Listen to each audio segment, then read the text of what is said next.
Welcome, parents and students. This is Mr. Xiao. I am a AP Psychology and a World History teacher. I am in both Social Studies and the English department.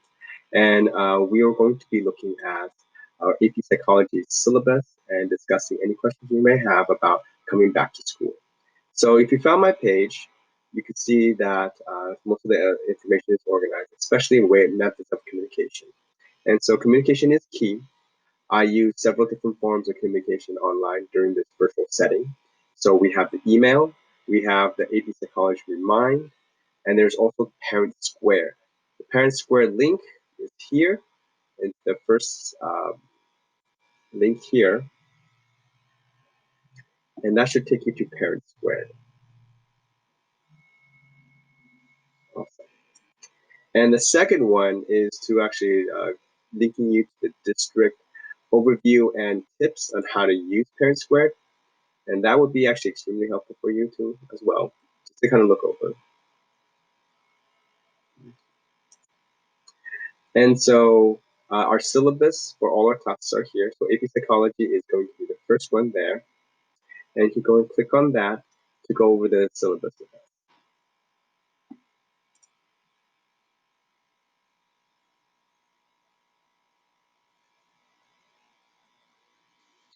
So in our AP Psychology, we're going to be looking over communication and also etiquette and also how to get in contact and what classes are. So our first note is going to be the AP Psychology usually is a class to kind of gear you up for an exam. And that's not the only reason people take it, but if you or your child is ready or thinking about taking the AP Psychology test, the test date is here, May 11th, on Tuesday, and it's going to be at noon. It's going to be in one of the afternoon sessions. Okay? And so our schedule for Zoom is here, and the Zoom is actually linked directly from our Google Classroom, and you will be most of our students will be able to find it there. And so depending on which period 1 or period 4, you'll actually have access to those kind of times. Okay. So for Zoom, we ask you to be on time, try to be on time. You look presentable and make sure that camera is on.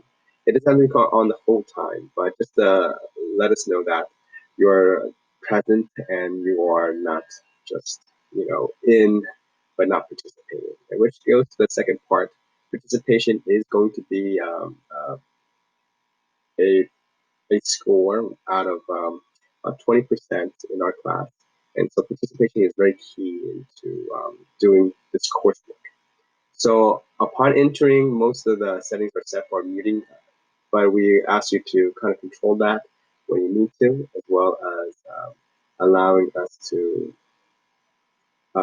use chat, which is actually a texting service in Zoom, where you could actually put things directly in the chat if there's something wrong with your microphone. So use that sparingly because we could always turn that feature on or off. So again, my communication is here, and students also have access to class comments on Google Classroom, where they could ask about assignments, they could ask about work or rubrics or grades that they receive for work. Okay, and here are the join codes in case they need them. Materials, you're going to be using the AP Psychology Myers textbook, as well as needing your internet, desktop, laptop, and a separate handheld. There will be events where you're going to be using both.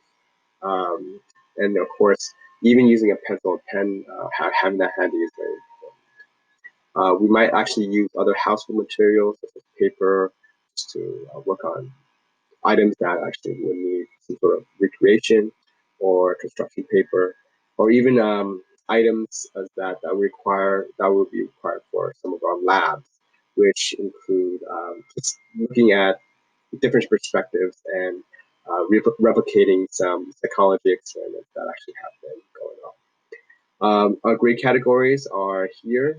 There is a journal, but it's actually more of a notebook, which is actually going to be digital.